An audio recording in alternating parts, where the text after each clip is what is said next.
welcome to another Fiesta ST video. Today we're going to be fitting a set of Callahan brakes that we got on the cheap on Amazon.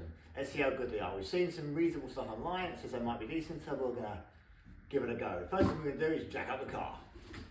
Alright, so I've jacked up the car, I've put the chocks on the back wheels, got the axle stands under here, and I loosened the wheel nuts before I took them off, so I'm going to whip those off now, and then we'll start taking things to pieces. Also not a bad idea to take the cap off the brake fluid reservoir in case it gets pressurized, and you can put like a rag or something in front of it in case it spills. Mine's low enough down, I don't think it's going to spill, but yeah, we're covered just in case. The first thing we're going to do is you're going to remove the caliper. There's a bolt here where this slide pin goes, and then one on the bottom. But if you just go it with your 13mm ratchet, it's going to start spinning around. So you want to get a spanner just here where this one is, to hold the belt on the inside by the rubber bit, and then you should be able to get the ratchet on the inside and get that to open and take the caliper off. All right, so once you've got those 4 bolts out, you'll be able to remove the caliper, and it'll just leave the pads right behind it.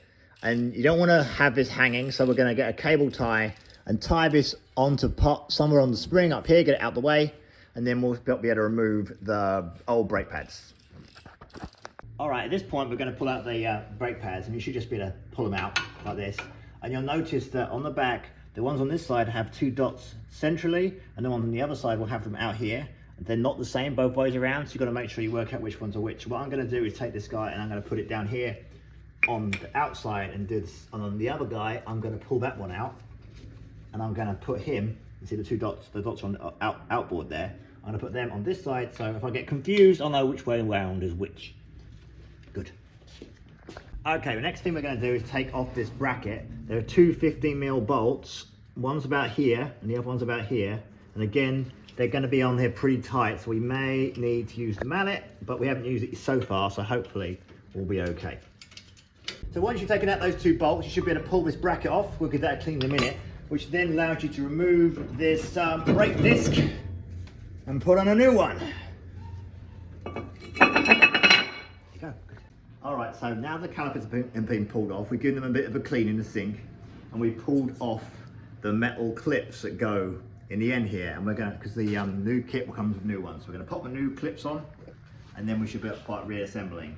And before we do that, we're going to put the new rotors on, so we need to give those a clean with brake cleaner, and before I do that, I'm going to put on some fresh gloves, and use some spray on brake cleaner, and then wipe it off so they're nice and clean. Any manufacturing grease will be removed.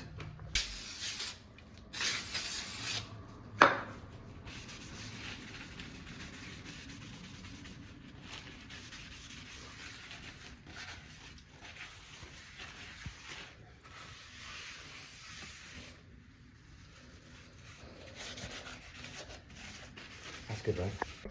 All right, with these all cleaned up, the new hardware on there as well, we're going to start putting this back together. So the first thing we're going to do is we're going to take our nice cleaned brake rotor, and we're going to put that back here.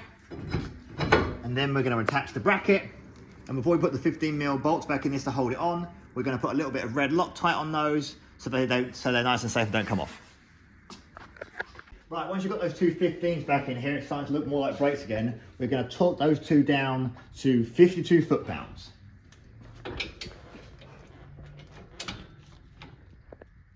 Okay, that is quite a bit. Okay.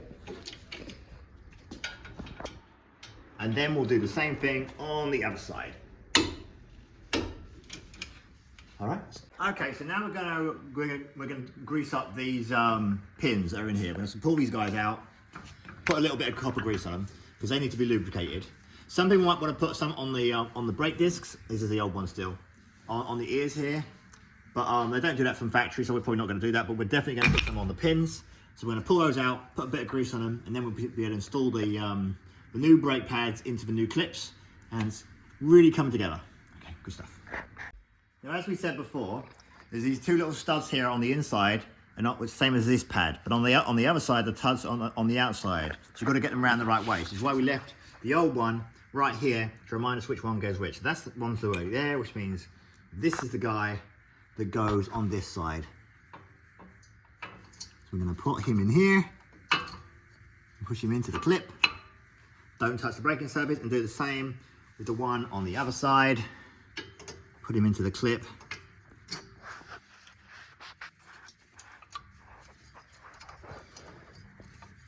like so, and we'll do the same on the other side. That's good stuff. Okay, so we're nearly there. The next step is to wind back the piston and the caliper. So to do that, we're going to release the caliper by removing the cable ties that we used before. And as you'll see, the caliper is pushed out here. So what we're going to do is going to take a brake pad that we got from the car from before. We're going to stick that in here. And we're going to take this caliper removal tool and we're going to put that in there. We'll have to wind it back a bit as you want to get it in. And we're going to use that to push the caliper back into itself, into the piston back into the caliper. And then we should be able to get the brakes on. Oh, but I've got to wind this way back. All right, that goes in here. Even better if you use it the right way around. And we're just going to push against the old brake pad. And then the caliper will start to get pushed back. You can see it going back there now. Once we get some resistance and it's all the way in, and then we can install the caliper. Okay, so with that caliper wound back on, you should be able to push, with the piston wound back on, you should be able to push the caliper back into position, and then we're going to reattach the two bolts here and here that hold it together, and we're going to put a bit of blue Loctite on those, and then torque it down to 21 foot-pounds. Okay, with that done, you want to get the brake cleaner out and get any spots of grease or grime you've accidentally put on the brake disc, and I like to try and get the calipers a little bit too. And then it's just to put the wheel back on and torque the wheels up to about 100 foot-pounds and then go out and bed the brakes in. And all you have to do there is just drive along like between 40 and 60 miles per hour and just slow down to about 10 and do that a few times on an empty road. And then you should be good to go.